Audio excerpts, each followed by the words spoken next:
Good evening সকলকে, আর welcome back to my channel. আমার এই চ্যানেলে তোমাদের সবাইকে স্বাগতম জানাচ্ছি।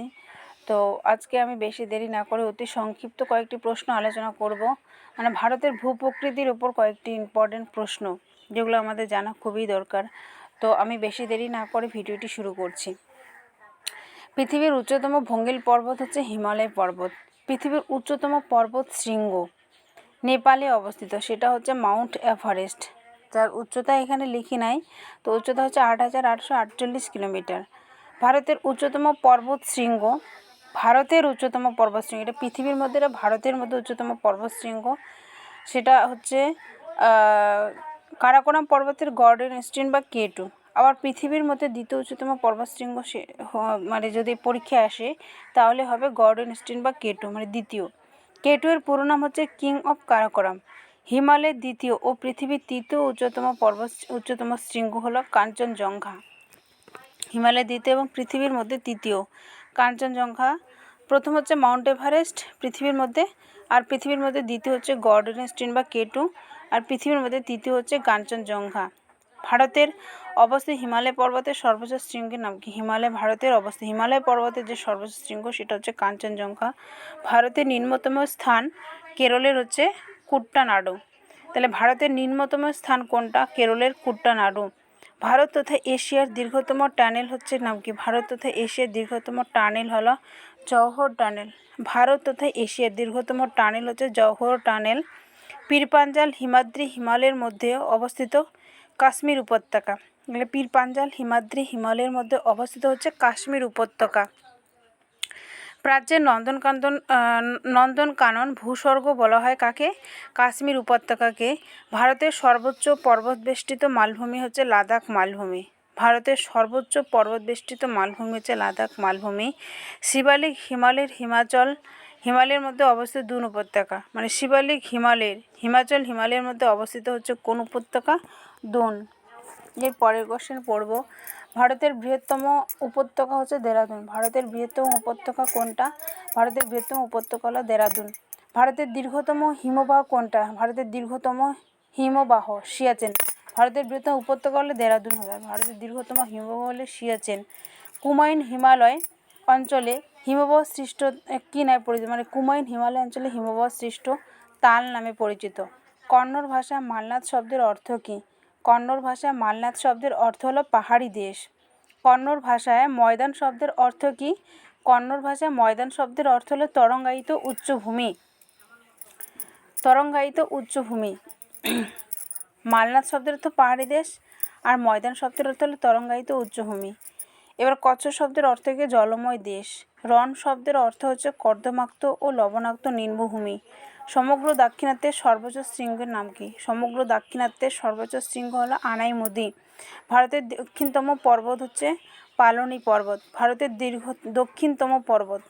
যদি দক্ষিণতম পর্বত বলে সেটা হবে পালনি। পশ্চিমঘাট ও নীলগিরি পর্বতকে পৃথক করেছে কোন পর্বত?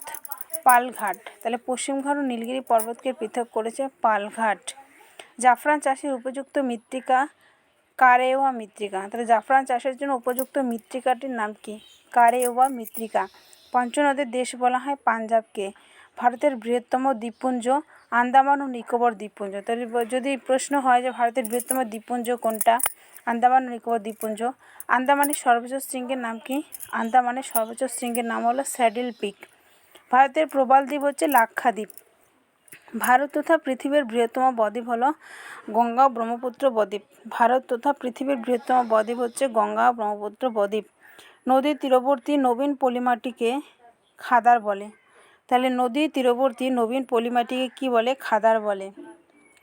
পশ্চিমঘাট পর্বতের সর্বোচ্চ শৃঙ্গের নাম কি? পশ্চিমঘাট পর্বতের সর্বোচ্চ শৃঙ্গ হলো ভাবুলমালা।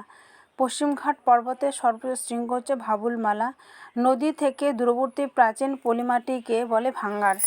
তাহলে নদী থেকে দূরবর্তী প্রাচীন, মানে যেটা নিকটবর্তী সেটা হচ্ছে খাদার, আর নদী থেকে দূরবর্তী নবীন পলিমাটি যেটা সেটা হচ্ছে খাদার, আর নদী থেকে দূরবর্তী প্রাচীন পলিমাটি যেটা সেটা হচ্ছে ভাঙ্গার।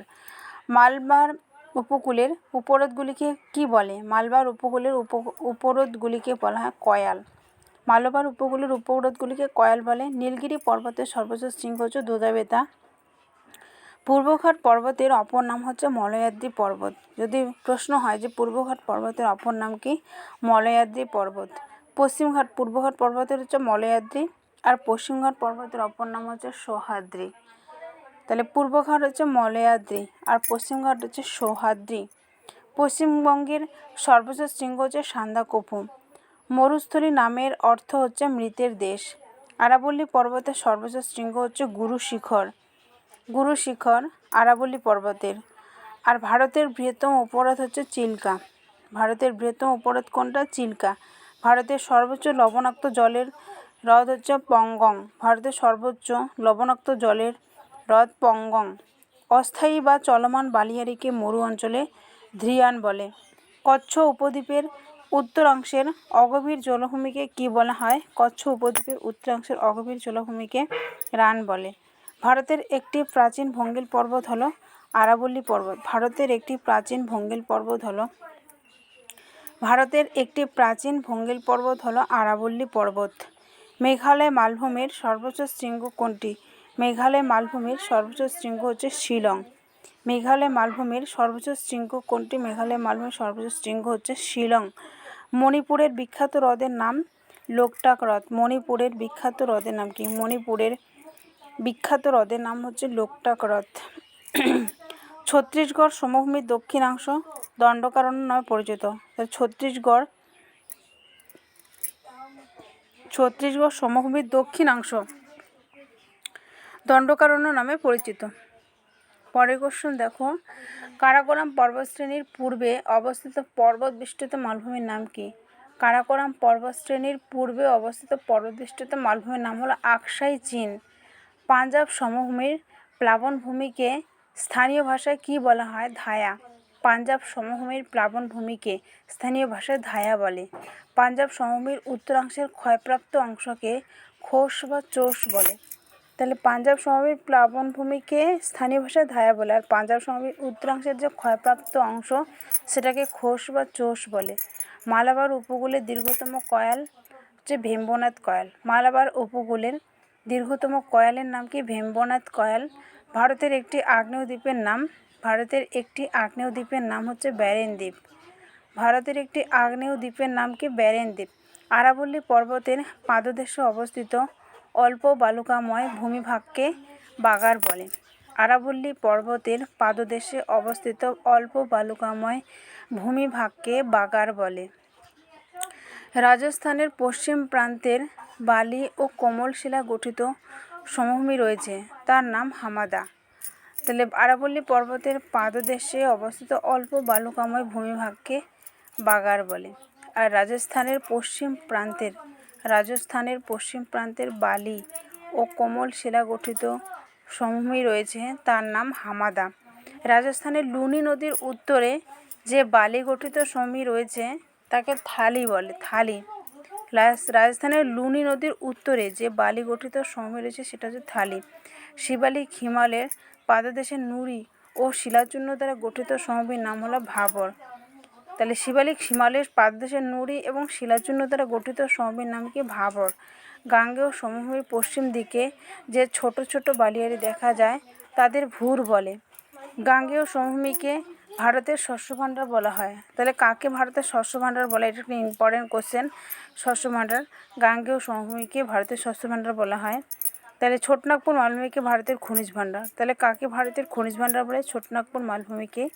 মালাবার উপকূলের বালিয়াড়িগুলি দেখা যায় তাদের স্থানীয় ভাষায় টেরিস বা থেরিস বলে। তাহলে মালাবার উপকূলের বালিয়াড়িগুলি যে দেখা যায় তাদের স্থানীয় ভাষায় টেরিস বা থেরিস বলে।